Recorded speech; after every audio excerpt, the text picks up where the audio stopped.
You ask Tiger to calculate. This deals with linear inequalities with one unknown. The final result is x smaller than -1. Let's solve it step by step.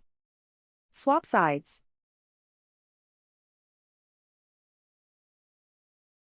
Group all constants on the right side of the inequality. Add 4 to both sides.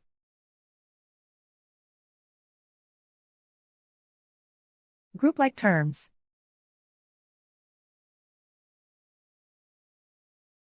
Simplify the arithmetic.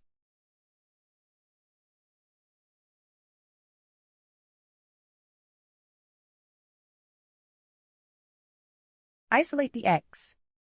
Divide both sides by 5.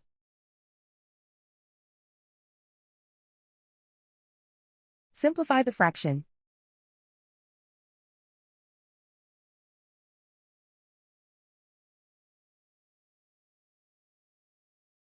Plot the solution on a coordinate grid.